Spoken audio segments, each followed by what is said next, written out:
nós estamos iniciando oficialmente, domingo passado eu trouxe uma introdução para vocês sobre a nossa nova série de exposições.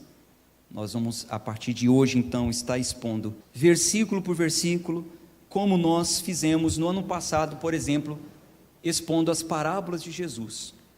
E as parábolas de Jesus, elas nos ensinaram como que o reino de Deus funciona. Então, por meio de parábolas, Jesus dizia: o reino de Deus é semelhante a... Aí ele saía falando as semelhanças e a gente foi entendendo aquilo que Cristo queria trazer para a terra, como que as pessoas deveriam viver, qual seria o comportamento ético das pessoas, o que o Senhor esperava daquelas pessoas, como que seria o relacionamento de Deus com esse povo, desse povo para com Deus, enfim. Então nós aprendemos, os fundamentos do reino, os valores do reino, e a gente viu muitas vezes que a lógica do reino, ela parece ser meio invertida. A gente viu ali algumas parábolas que parecia não, vai meio que na contramão do mundo. O mundo pensa de uma forma, nós cristãos pensamos de outra. A gente viu ali nas parábolas um Senhor mostrando que o pouquinho faz muito, quando realmente vivido em obediência, enfim. As parábolas mostraram quais são ou quais devem ser as nossas prioridades. As parábolas nos deram um mapa para poder viver aqui nessa terra enquanto aguardamos a volta do Senhor ou a nossa partida. Agora, o livro de Atos, ele na verdade é uma continuação. O livro de Atos, se alguns irmãos ainda não sabem, ele é uma continuação do Evangelho segundo contou Lucas. No escrito original, é porque a Bíblia ela foi dividida de uma forma onde entende-se que seria melhor para os leitores entender o contexto. Mas quando se pega o livro original escrito por Lucas, ele é um volume só. Vocês estão entendendo isso, não? É um volume só. Lucas, ele fala sobre o tempo que Jesus esteve aqui na terra, e ele continua falando o que aconteceu depois que Jesus ascendeu aos céus. Porém, os biblicistas entendem que a primeira parte do livro de Lucas deveria estar junto com os outros evangelhos: Mateus, Marcos, Lucas e quem? João, que aí as pessoas leem, os 4 falam sobre o tempo que Jesus esteve aqui na terra, os 4 evangelhos, e aí depois vem Lucas, que é a continuação. Os outros não escreveram semelhante a Lucas. Por quê? Veja aí no versículo 1, Atos capítulo 1, versículo 1. Escrevi o primeiro livro, qual é o nome que está aí agora? Teófilo, relatando todas as coisas que Jesus começou a fazer e a ensinar, até o dia em que ele foi elevado às alturas, depois de haver dado mandamentos por meio do Espírito Santo aos apóstolos que tinha escolhido. Depois de ter padecido, Jesus se apresentou vivo aos seus apóstolos, com muitas provas incontestáveis, aparecendo-lhes durante 40 dias e falando das coisas relacionadas com o reino de Deus. E comendo com eles, deu-lhes esta ordem: não se afastem de Jerusalém, mas esperem a promessa do Pai, a qual vocês ouviram de mim. Porque João, na verdade, batizou com água, mas vocês serão batizados com o Espírito Santo dentro de poucos dias. Então, veja, o versículo 1 é teologia pura. Por que teologia? É estudo puro. O versículo 1 está mostrando que a intenção de Lucas, ao escrever esse livro, era para falar para uma pessoa. Qual era o nome dessa pessoa? Teófilo. O que estava acontecendo. Olhe para mim, por favor, deixa eu contextualizar. Teófilo é um homem que ele estava se convertendo ao cristianismo. Teófilo é um homem, acredita-se que este livro foi escrito em meados dos anos 70, não temos certeza. Alguns dizem que foi depois dos anos 70, depois da destruição do templo, como Jesus previu. Alguns dizem que foi antes. Mas uma coisa é fato: quando esses relatos foram escritos, já tinha passado anos que Jesus tinha morrido. E os discípulos continuaram a obra, a missão. E o que estava acontecendo? Uma igreja nova surgiu. Um movimento novo surgiu. Algo inédito, algo que estavam todos atônitos, perdidos, tentando entender que negócio é esse, que revolução é essa, que grupo é esse que vem crescendo assustadoramente e que se chamam cristãos. Naquele tempo, as pessoas se reuniam em sinagogas, porque eram adeptas ao judaísmo. Isso já estava claro, muito conhecido, seguia algumas leis. Os romanos tinham lá também os seus cultos, as suas formas de adoração, mas no meio daquele povo começa a surgir um povo diferente, uma igreja diferente. Nós vamos ver juntos mais para frente, que hoje a gente só vai ler até aqui. Mais para frente nós vamos ver essa igreja sendo inaugurada. E quando a igreja foi inaugurada, diferente das inaugurações que tem hoje em dia, normal. Nós tivemos aqui, por exemplo, um culto de inauguração. Então, foram quase 2 meses trabalhando, adaptando o lugar, preparando tudo, coloca a placa, faz convite, avisa, vai ter inauguração da igreja, o templo da salvação. A inauguração da igreja não foi assim naquele tempo. A gente vai ver a igreja inaugurando, a igreja nascendo, no momento em que os irmãos, os discípulos de Jesus e mais alguns, em torno de 70 pessoas, estavam reunidos ali há vários dias, 40 dias, orando, esperando o cumprimento de uma promessa. Porque pela última vez que eles veem Jesus, o Jesus fala para eles assim: vocês não vão voltar à vida comum de vocês. Para você ter uma ideia, eles estavam em Jerusalém, porque naquele tempo estava acontecendo uma festa anual. Todo o povo judeu, uma vez por ano, precisaria, não importa de onde eles estivessem, eles teriam que viajar até Jerusalém, até que se cumprisse o dia de Pentecoste. Eles ficavam ali em torno de 52 dias na cidade, apresentando rituais, adorações, encontros, anualmente. Era uma ordem, uma lei dada por Deus a Moisés. Vocês vão se espalhar, vocês vão se dividir. O território de Israel vai ser de vocês. Esse pedaço é de Rúben e sua família. Esse outro pedaço é de Benjamim e sua família. Assim vai. Só que tem o seguinte: uma vez por ano vocês vão ter que sair de onde vocês estiverem e terão que me adorar em Jerusalém. Tragam os dízimos para que vocês possam comer durante esse tempo. Então ali eles se reuniam, levavam daquilo que eles escolheram. Não vou me estender muito, esse assunto é um pouco amplo e diverge opiniões, mas não é sobre opinião, é sobre o que está na Bíblia. Então ali eles levavam os dízimos, ali eles comiam dos dízimos, se sustentavam uns aos outros, cultuavam, adoravam, enfim, até que se cumprisse então o tempo determinado para que cada um voltasse para sua casa. Mas Jesus falou para eles: vocês não vão voltar, continuem aqui, fiquem aqui, até que do alto vocês sejam revestidos de um poder. Recebereis poder ao descer sobre vós o Espírito Santo. Vocês vão receber um poder. E vocês vão receber um poder para quê? Para se tornarem super-homens, poderosos, e sair realizando grandes feitos? Não. E sereis minhas testemunhas. Vocês vão receber poder para ser minha testemunha. A gente ainda vai chegar nesse trecho, só estou adiantando um pouco. E ser testemunha, no original da palavra, quando foi escrita, no grego não é testemunha, nós entendemos, lemos como testemunha, mas no original está: vocês serão mártires. Quem eram os mártires naquele tempo? Aqueles que morriam por uma causa.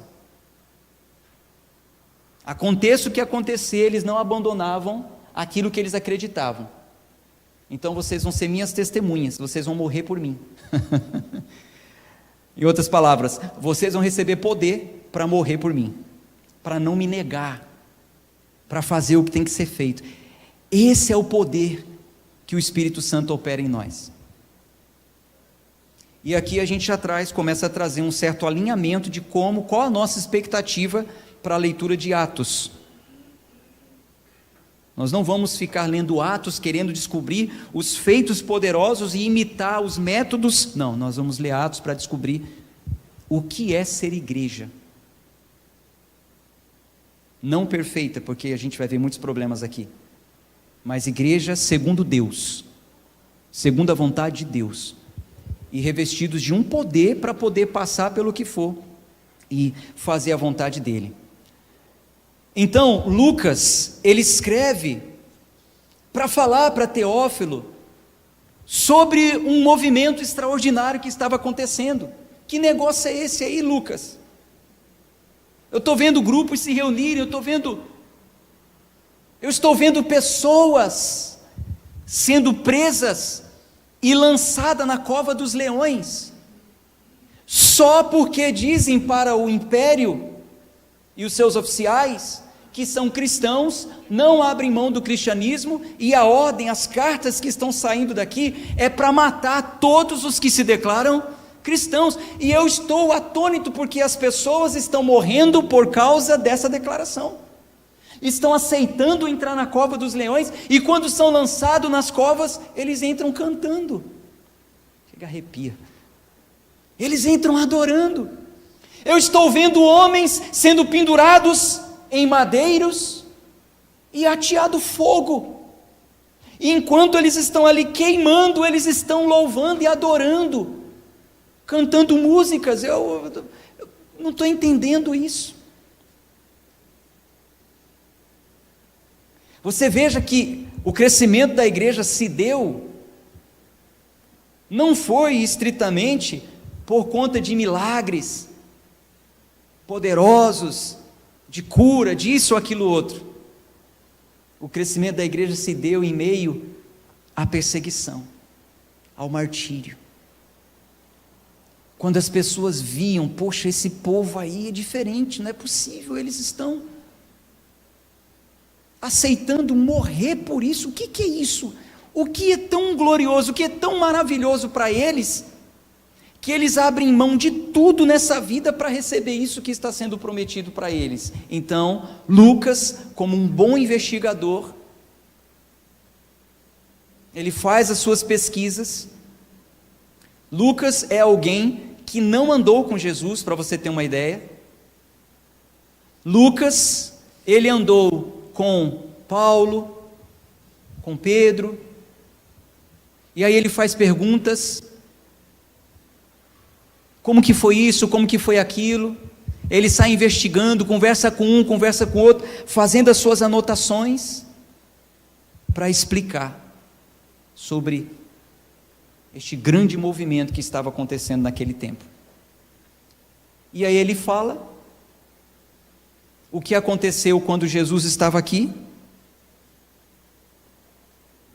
e continua em Atos falando o que aconteceu depois que Jesus ascendeu aos céus. O que esse entendimento nos obriga a ter como claro na nossa mente? Nos obriga a entender o seguinte: o personagem principal não muda. O personagem principal do livro de Atos se chama Jesus Cristo. Ele é o centro. A gente não vai ver ele aqui como via no Evangelho, em primeira pessoa, mas nós vamos ver a pessoa de Jesus através do Espírito Santo, agindo no meio da igreja. Então Lucas, ele não escreve um livro de uma forma ingênua. Ele sabe o que está fazendo. Ele sabe do que ele está falando. Lucas organiza os fatos. Lucas seleciona os eventos. Aconteceu isso, aconteceu aquilo. Lucas, ele tem a intenção de deixar registrado na história teológica o tempo de Cristo aqui na terra e o início da igreja aqui. O livro que nós vamos ler, ele é um livro narrativo, ele vai narrar histórias, mas não é qualquer história. É a história da soberania de Deus, ou seja, da vontade de Deus sendo revelada em homens, através de homens. E a gente precisa estar protegido de dois tipos de leituras perigosas quando lemos Atos. Primeiro, a leitura romântica. Há quem olhe para o livro de Atos de uma forma muito romântica e idealiza a igreja perfeita.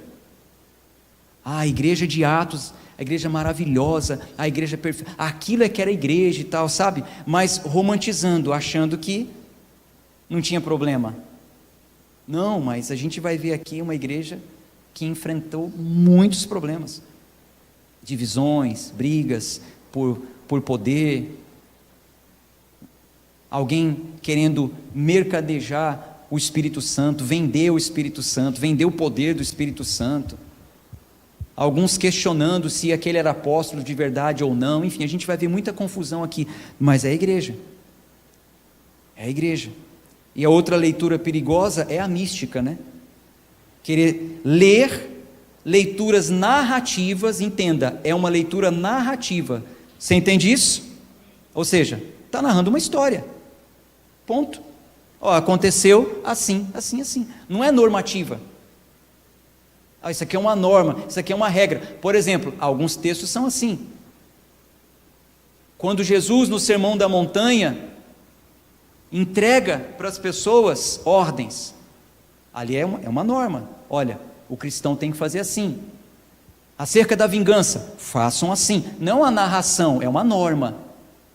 Orem pelos seus inimigos, bendizei os que vos maldizem. Ou seja, uma leitura normativa.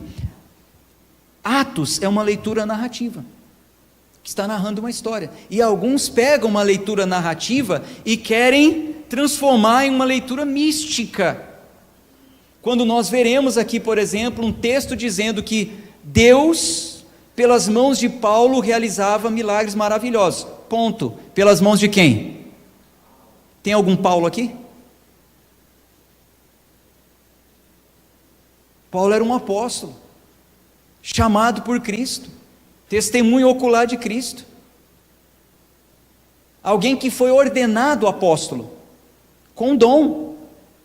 Aí alguns pegam esse texto, Deus pela mão do apóstolo Paulo fazia milagres. Eu sou o apóstolo João, eu sou o apóstolo Anderson, venham aqui que eu vou pôr a mão em você, e quando o apóstolo colocar a mão na sua cabeça vai acontecer. Que apóstolo? Ele viu Jesus quando? Ele passou pelo que os discípulos passaram quando?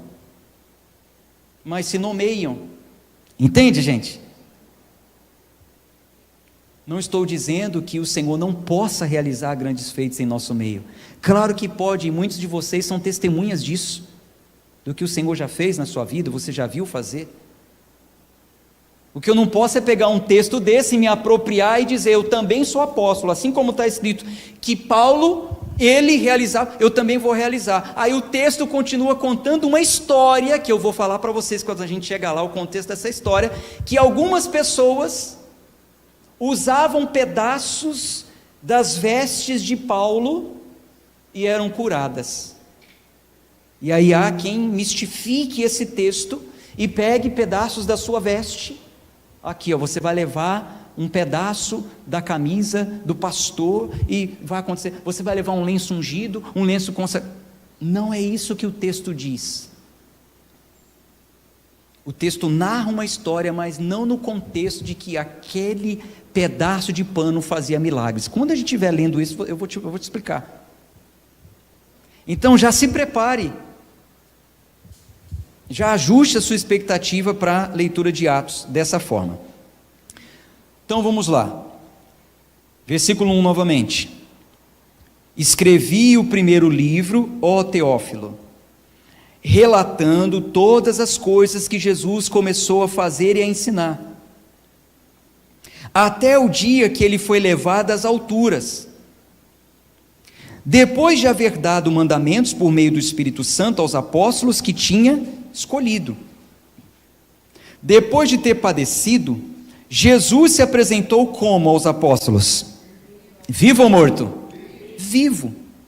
E com muitas provas incontestáveis, aparecendo-lhes durante quantos dias? 40 dias, falando das coisas relacionadas ao reino de Deus. Então você vê, mesmo depois de morto, Jesus aparece ressuscitado e continua ensinando.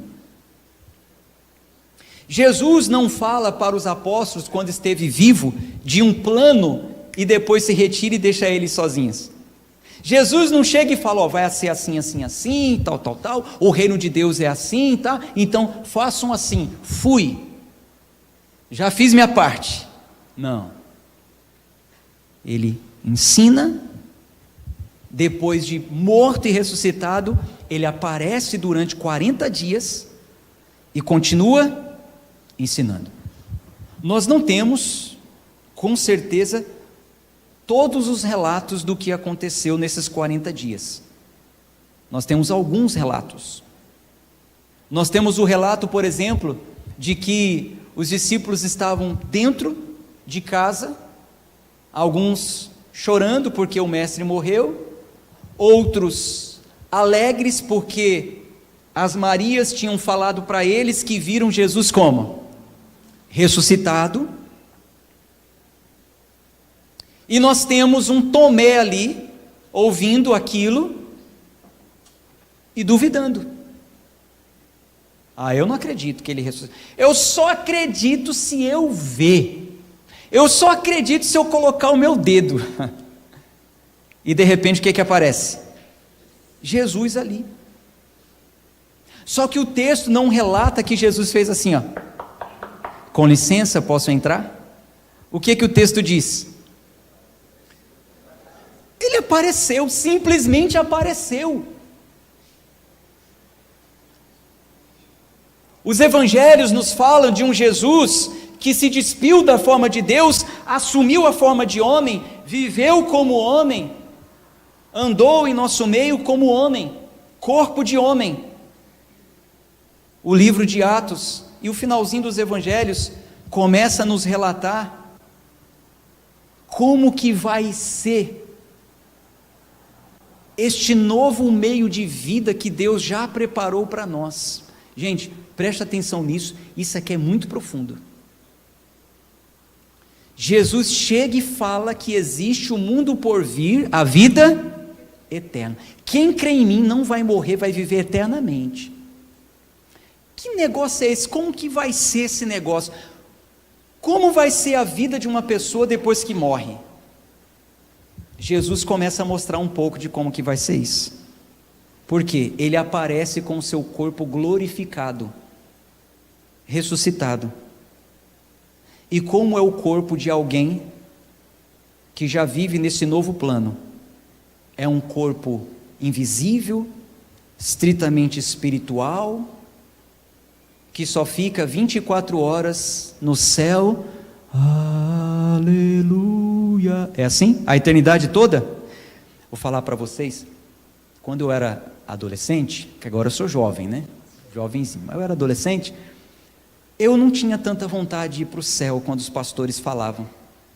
Porque os pastores falavam, lá no céu vocês serão como anjos e ficaremos orando, adorando. Eu falei, vai ser chato esse negócio. Quer dizer que eu vou ficar a eternidade toda cantando, louvando, adorando. É meio chato esse negócio aí. Eu não entendia muito bem.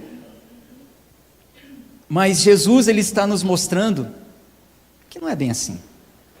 Ele vem com um corpo glorificado, que agora já não é só um corpo, mas também não é menos que um corpo, porque ele fala para Tomé: Tomé, você não estava duvidando?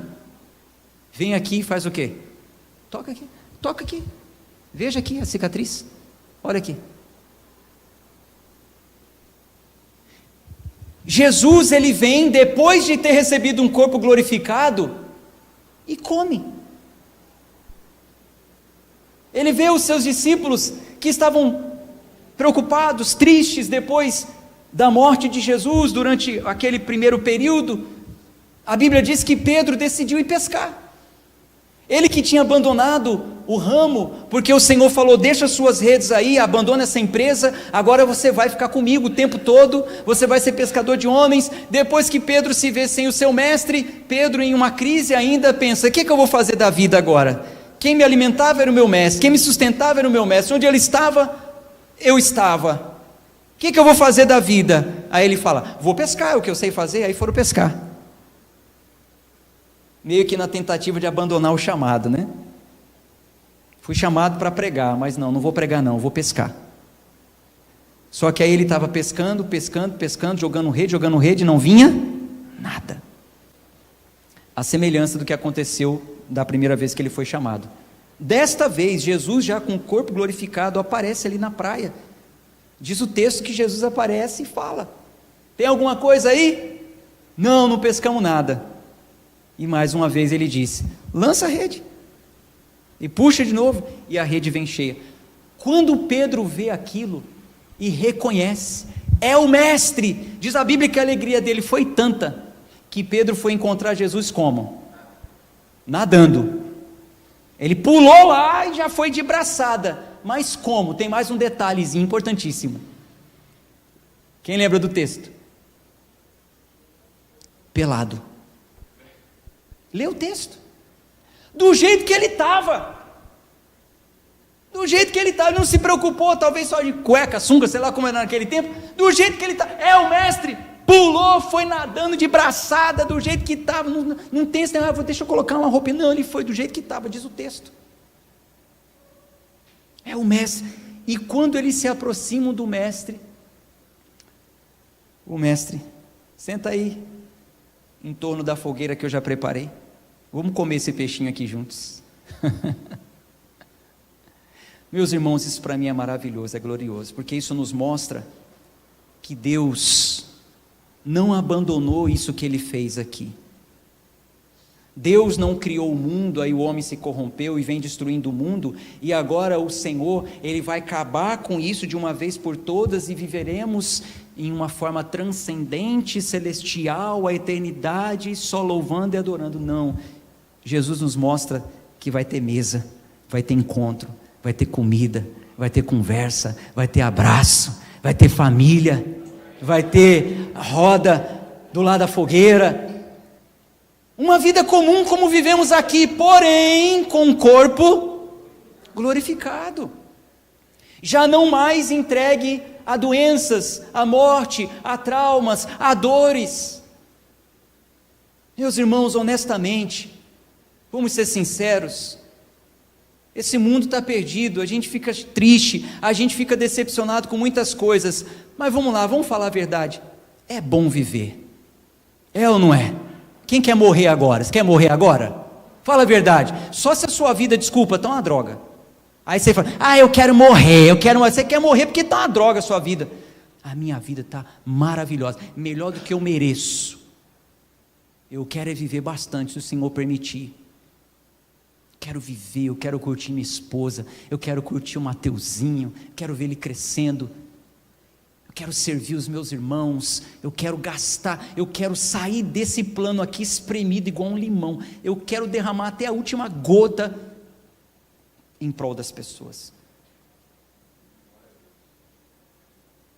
E aí eu estou feliz porque eu já entendi que vai ser só uma passagem, e eu vou continuar vivendo, só que agora de uma forma extraordinária, em um outro plano. A gente não entende muito bem, mas Jesus começa a nos mostrar com a sua aparição mais ou menos como vai ser. E isso é glorioso demais, irmãos. Jesus mostra um corpo glorificado que não é limitado mais por paredes, mas também não é um fantasma, é um corpo, mas que aparece ali. Isso é muito glorioso. Então Jesus não deixou de ter um corpo, ele continua tendo um corpo, só que um corpo ressurreto, glorificado. A gente vê então o início dessa nova criação de Deus, o encontro do céu com a terra. Isso nos mostra que Deus não abandonou de vez o mundo físico, mas como diz os textos, e mais propriamente lá em Apocalipse, esse mundo físico vai passar por uma transformação, novos céus e nova terra. Então, Lucas, ele faz questão de começar o texto falando isso. Ele quer que a gente saiba que o Senhor que governa a igreja não é um fantasma. Ele quer que a gente saiba que o Senhor que governa a igreja é o que esteve aqui, que ainda está vivo, porém não mais no nosso meio, por um plano de Deus, está com o Pai, está aguardando o dia dele vir aqui de novo. Mas não nos abandonou, continua vivo, glorificado, reinando sobre todas as coisas, vivendo uma nova realidade que já começou, só está esperando a gente para lá, para ficar todo mundo junto, mas enquanto isso, através do Espírito dele, continua governando e reinando a sua igreja. Versículo 4: e comendo com eles, deu-lhes esta ordem: não se afaste de Jerusalém, mas esperem a promessa do Pai, a qual vocês ouviram de mim, porque João, na verdade, batizou com água, mas vocês serão batizados com o Espírito Santo, dentro de poucos dias. Então aqui a gente encontra algo muito profundo, e contra-intuitivo, porque se fosse algo intuitivo, o que eles deveriam fazer? Bom, Jesus morreu, agora a gente tem que seguir, já vamos começar a fazer aquilo que ele falou para a gente fazer, mas não, Jesus deu uma ordem: não faz agora, é para esperar. Jesus poderia dizer: agora pode ir, vai construir, vai crescer, vai expandir, vai fazer acontecer. Não, Jesus falou: espera. E esse esperar não é no sentido de passividade, de não fazer nada, não. Esse esperar era só no sentido de obedece, calma, as coisas têm um tempo certo. Jesus, ele está nos ensinando que nenhuma missão pode ser realizada ou começada sem antes receber o recurso que vem do alto. Jesus está nos ensinando aqui já a termos paciência, entender o tempo, esperar a autorização do céu, esperar que o Senhor nos dê condição, esperar que o Senhor nos capacite. O texto está, mais uma vez, nos ensinando aquilo que eu falei no último culto do ano. Não é sobre ativismo, não é sobre muitas atividades sem Deus. Não, você pode ser uma pessoa ativa, mas desde que você esteja certo de que você está fazendo de acordo com a vontade de Deus. Versículo 5: porque João, na verdade, batizou com água, mas vocês serão batizados com o Espírito Santo dentro de poucos dias. O que ele está falando? João chamou Israel ao arrependimento. Quando fala João batizou com água, está lembrando, lembra o que João pregou? João pregava: arrependei-vos. Agora, Jesus está anunciando algo maior. O primeiro passo foi o arrependimento.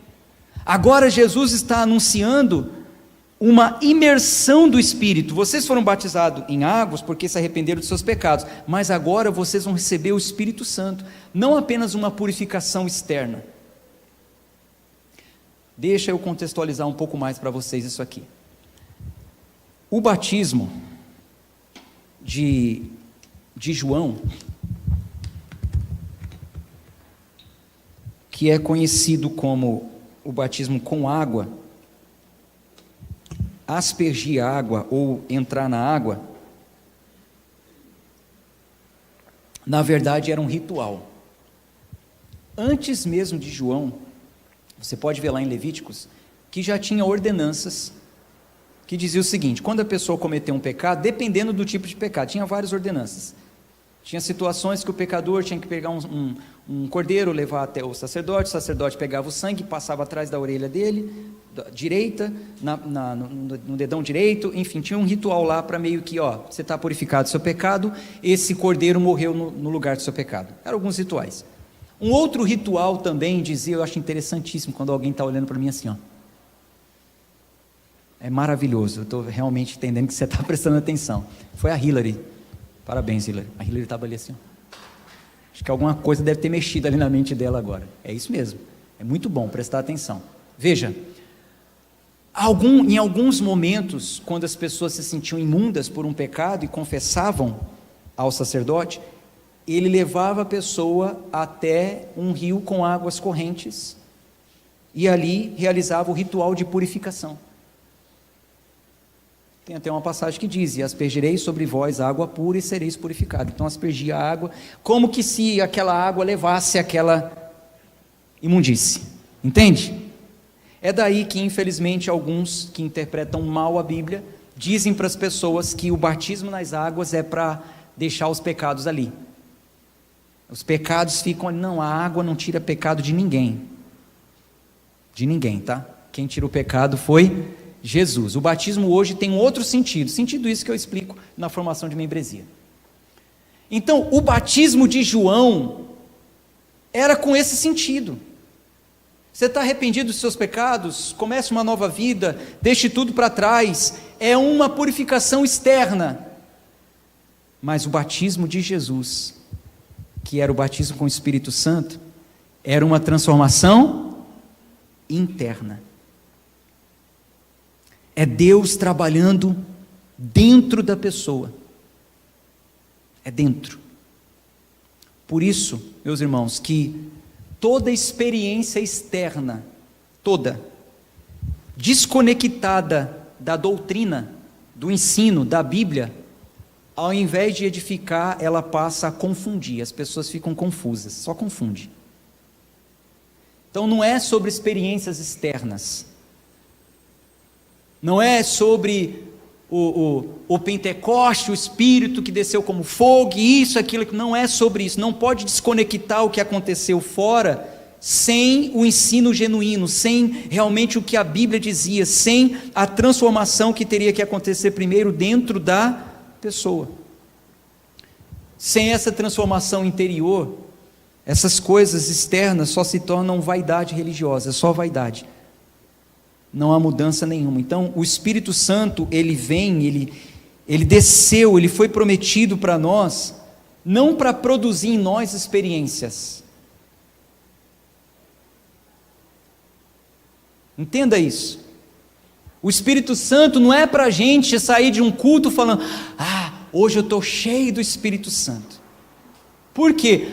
Porque teve uma busca maravilhosa. O pastor hoje fez uma busca do Espírito Santo.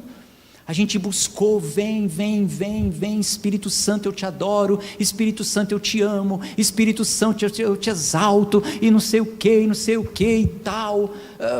Eu estou cheio do Espírito Santo. Na hora eu senti um arrepio, deu até vontade de rodar, na hora eu me prostrei. Espírito, não, presta atenção, o Espírito Santo não vem para produzir esse tipo de coisa na pessoa. É certo que às vezes nós somos carne, né? Às vezes a gente se emociona mesmo, normal. A gente quer às vezes se prostrar realmente, tudo bem. Mas isso não pode diferenciar um do outro. Fulano ali, está cheio do Espírito, olha lá o que está acontecendo. E o outro que de repente está ali caladinho na dele, mas o Espírito Santo está trabalhando muito mais a transformação interior, de repente, naquele que está ali caladinho, não expressa reação nenhuma, do que no outro que está rodopiando, se entregando, puxando o mantra e não sei o que, e de repente é só por fora, porque por dentro continua mentiroso, fofoqueiro, enganador. Entende? Então, o Espírito Santo, ele não vem para produzir experiências. O Espírito Santo vem para nos tornar testemunhas de Cristo. Para que as pessoas vejam, poxa, você mudou, hein? Olha, você era assim, o que aconteceu? Foi o Espírito Santo, trabalhou em mim. Ele me ajudou a abandonar esse vício, ele me ajudou a mudar o meu comportamento, ele me ajudou a ser assim, a ser assado. Algo aconteceu em mim. Isso aí é obra do Espírito Santo. Vocês entendem, gente, esse ponto aqui? Essa é a obra do Espírito Santo. Quando o Espírito Santo ele entra na história da igreja, o que a gente percebe? A gente percebe que o Espírito Santo, deixa eu tentar ilustrar isso aqui para vocês, é como uma peça teatral. Imagine vocês aí, assistindo aqui uma peça teatral. Vocês estão sentados, aqui tem uma cortina, imagine, tem uma cortina, e vocês estão preparados para assistir uma peça teatral. Daqui a pouco a cortina vai abrir, e as pessoas vão começar a encenar aqui. Vocês vieram prontos para isso. Aí de repente a cortina abre, e vem aqui o regente dessa peça teatral, ou o diretor da peça teatral, e ele mostra o palco sem ninguém. E fala assim, sejam bem-vindos à nossa peça teatral, mas os atores são vocês. Como assim? Pode vir, sobe, e eu vou começar a falar para vocês o que vocês vão fazer. Sobe, então, fulano, você pega isso, coloca ali, Beltrano, nesse momento você vai falar isso, você vai fazer, essa é a obra do Espírito Santo. Com a partida de Cristo a cortina abriu, e nós somos agora os atores, que trabalham em prol do reino, que testemunham, que mostram para o mundo a grande peça teatral chamada Poder do Evangelho. Nós somos os atores, e o Espírito Santo, ele é o diretor. Ele está te chamando para a peça, e ele vai te falar, faça assim, faça assado, faz aquilo outro, para que quem te vê, veja o reino de Deus. Conseguiu pegar, não? A ilustração? Sejamos bons atores genuínos, não hipócritas, né? Sejamos bons atores. É assim que é para fazer, senhor diretor? Vou fazer. Não, eu não vou atuar nesse papel. Olha só o rebelde. Esse papel eu não gosto. Não, mas é como ele quer. Alguém tem que fazer o papel nesse sentido, para relatar tal coisa. Alguém vai ter que passar por certo sofrimento, por certa angústia, por certa tribulação. Alguém vai ter que passar, para que o mundo veja o poder do Evangelho. Então, estejamos abertos, para que o Espírito Santo dirija a nossa vida. Amém?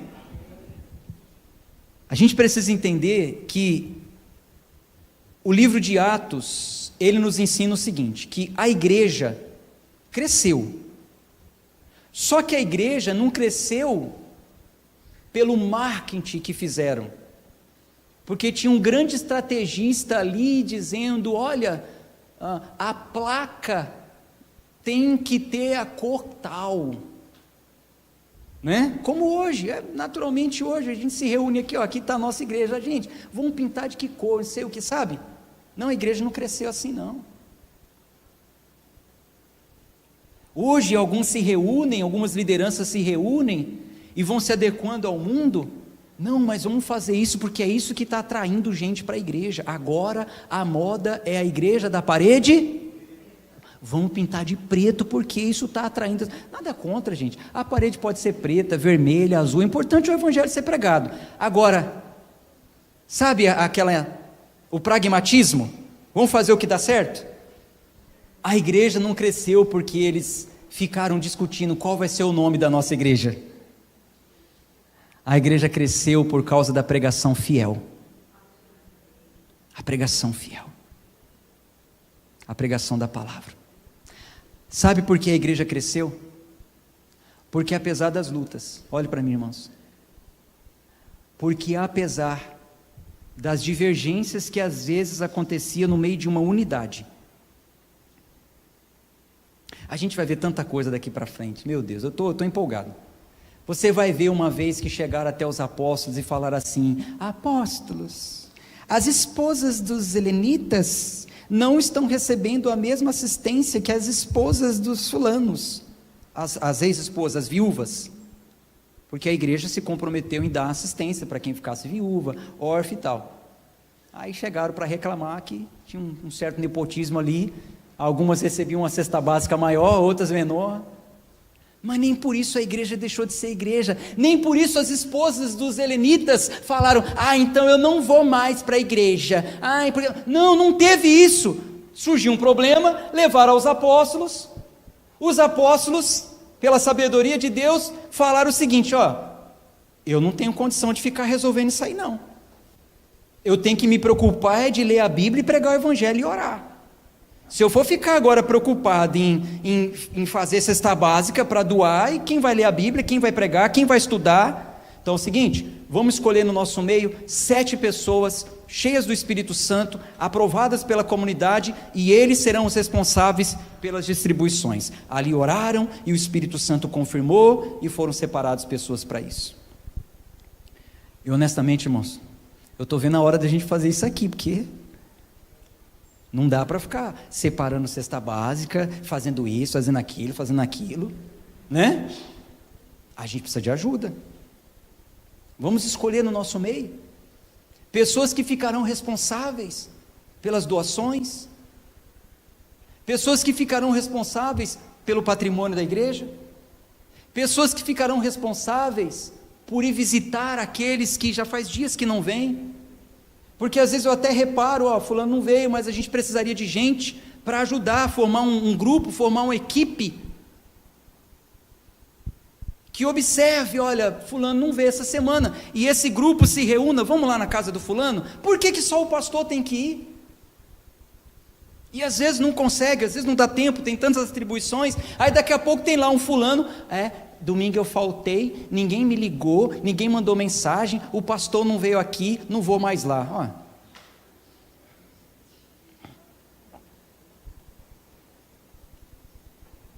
A gente precisa de ajuda.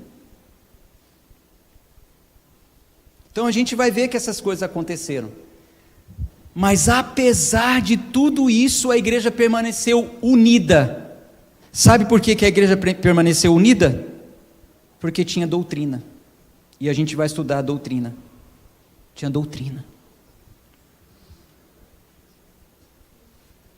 A gente vai ver certas doutrinas aqui, que vai chatear alguns, mas a igreja só vai conseguir permanecer unida se nós formos fiéis o quê? Às doutrinas. A gente vai ver aqui uma doutrina, por exemplo, que as irmãs mais velhas, desculpe a palavra, de mais idade, elas precisam chamar as mais novas e exortar quando as mais novas estiverem com trajes inadequados, para não falar indecente. E aí, quem serão? Quem serão? As mais experientes, as senhoras, cheias do Espírito Santo, aprovadas pela comunidade, porque não vai eu chamar uma jovem de 14, 15 anos e falar: vem cá fulano, esse vestido aí está muito apertado. Pronto, aí já era, né? O pastor me assediou, o pastor, mãe, eu não vou falar nada, mas eu vou chamar a dona menina, a senhora que foi escolhida pela igreja para disciplinar, vai lá na fulaninha, chama a mãe junto, que às vezes a mãe não se atentou, fala para ela, que aquela roupinha ali não está legal não. Pronto, agora já era, agora que a igreja vai esvaziar mesmo, meu Deus do céu. Senhor, agora eu estou arrumando um problema, né? Mas não, a realidade meus irmãos, que só permanece quem realmente nasceu de novo, quem realmente está aberto para um novo ensino, quem não quer viver igual ao mundo, porque se quiser viver igual ao mundo, fica no mundo, fica lá. Aqui é a igreja que Deus quer.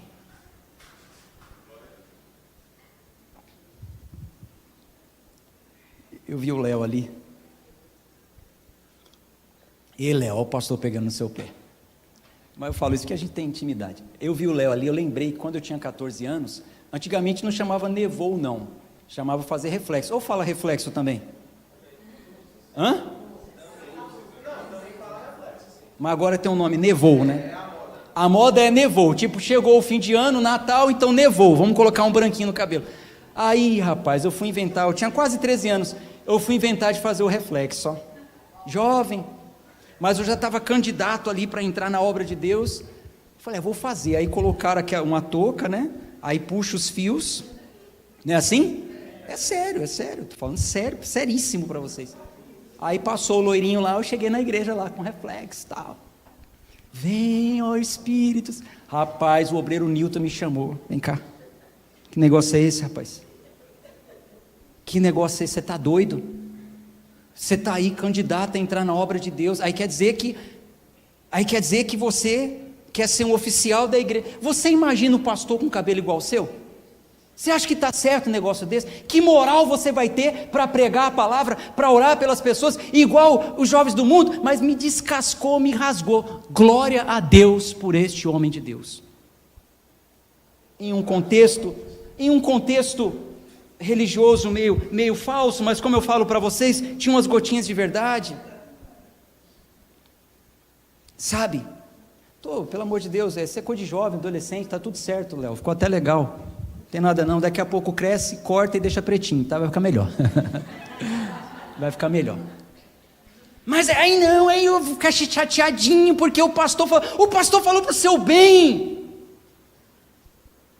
Não, vou meter uma tatuagem, tá, mete, se enche de tatuagem, depois você vai se arrepender, não vai conseguir tirar, para. Então, a gente está aqui para ajudar, para abrir os olhos. Se a pessoa não quiser, está tudo certo, eu vou entender que não foi revelada pelo Espírito Santo, e está tudo bem, não vou ficar chateado não, gente.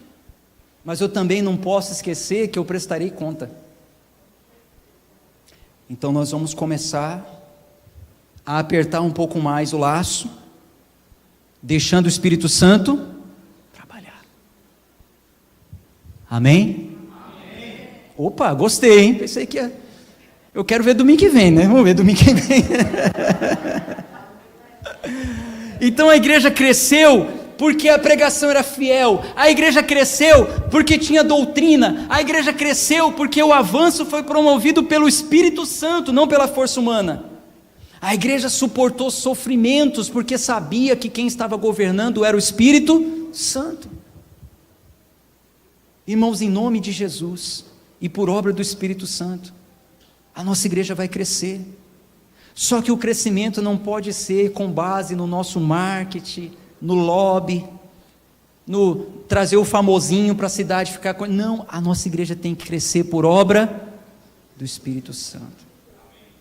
Não vamos ser uma família perfeita. Pode ter briga, pode ter discussão, pode ter confusão, pode ter invejinha, pode ter isso. A gente vai ajustando tudo na doutrina, certo? A gente vai ajustando tudo. E por obra do Espírito